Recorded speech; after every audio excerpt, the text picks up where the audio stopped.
अस्सलामुअलैकुम दोस्तों, कैसे हैं दोस्तों। उम्मीद करता हूं कि मेरे तमाम दोस्त खैरियत से होंगे। दोस्तों मैं आपका भाई शौकत है, तुम देख रहे हैं शौकत गोट फार्म। दोस्तों अज 75 मोड़ डार आल बकरा मंडी आए हुए हैं। तो दोस्तों 75 मोड़ डार आल बकरा मंडी लगती है मेन रोड के उत्ते दोस्तों। तो अज खमीस का दिन है। तो दोस्तों अफजाल भाई को माशाल्लाह जानवर खड़े ने तीन जानवर लैके खड़े हैं। तो वीडियो शुरू तो लैकर एंड तक देखें। इंशाल्लाह तुहानू पूरी मालूमात नाल इन्हां दा रेट भी पुछ के देने, तो इन्हां दी उम्र भी पुछने हैं। तो गुजारिश है कि जिन्हें दोस्त हाई तो साढ़े चैनल को सबसक्राइब नहीं किया, साढ़े चैनल को सबसक्राइब करें, नाल घंटी के निशान दबा दें ताकि इस तरह की हर नई वीडियो तेरे तक बआसानी पहुँच रहे। तो दोस्तों जानवर तुम चेक करावे, फिर अफजाल भाई को इन्होंने रेट भी पूछना है। पहले नंबर पर जानवर चेक करो माशाल्लाह। तिन्ने लाल मक्खी तिन्ने बाई तो नहीं, तिन्ने बाई ने इक्के बकरी देने माशाल्लाह जी माशाल्लाह। अच्छा इक्के बकरी थले तिन्ने बच्चे से माशाल्लाह। ये चेक करो तुम बच्चा माशाल्लाह डबल हड्डी के जानवर ने। अच्छा इन्होंने उम्र कितने ने अफजाल भाई? 4 महीने।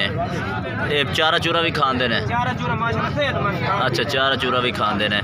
तो दोस्तों पहले नंबर पर बच्चा चेक करो माशाल्लाह। चिट्टे ताल का लाल मक्खी चीने के मोटे पौड़ों के जानवर टोटल माशाल्लाह मोटे पौड़ों के जानवर। तो जाला नकौड़ा तुम वेखो माशाल्लाह बहुत ही प्यारा फेस दे। ये तुम चेक करो तो माशाल्लाह 4 महीने के बच्चे ने। तो ये वेखो किन्ना कद काट कर गए हैं। तो पहले नंबर वाला ये जानवर आ गया।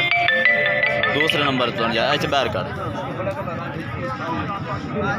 दूसरे नंबर तो माशाल्लाह चेक करो प्योर चिट्टे ताल का मक्खी चीना बरीक पशम का बरीकी दे माशाल्लाह चेक करो। एक तो एक जानवर वधिया माशाल्लाह। दूसरे नंबर वाला भी जानवर चेक करो लंबी पूंछ दा माशाल्लाह। तो चिट्टी सफेद आँख दा ये चेक करो सफेद आँख दे कन्ना की लंबाई माशाल्लाह चेक करो 14-15 इंच। तो चिट्टे ताल का मक्खी चीना दूसरे नंबर वाला आ गया।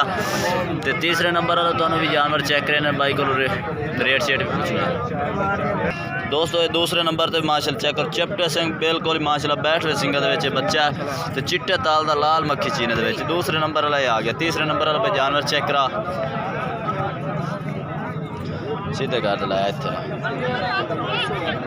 ये दोस्तों चेक करो तीसरे नंबर वाला माशाल्लाह बच्चा चेक करो। तिन्ने भाई ने अफजाल भाई आख रहे हैं तिन्ने भाई ने इक्के बकरी दे।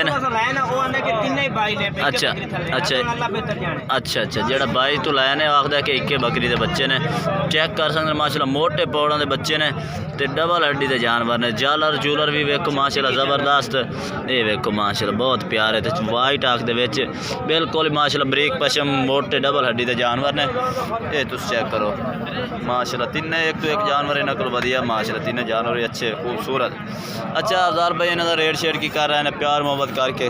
मंडी तो जनाब इन्हों का 26,000 मांग रहे हैं। अच्छा मंडी तो 26,000 मांग रहे हैं। जो मेरा भाई ऑनलाइन खरीद सुना वास्ते 24,000। अच्छा ऑनलाइन जो भाई खरीदे 24,000 मजीद को रियायत मजीद भी प्यार मोहब्बत कर दे सो। मजीद भी प्यार मोहब्बत कर दे सो माशाल्लाह। थोड़ी घनी कर दे। अच्छा थोड़ी घनी कर दे सो। तो जानवर तुम दोस्तों चेक कर लेने 24,000 रेट कर रहे हैं फाइनल। मजीद रियायत भी कर दे सन जानवर तुम चेक करो माशाल्लाह। एक तो एक जानवर इन्हों को वधिया खड़ोता है। तो रात नंबर है अफजाल भाई अपना दे दे सानू।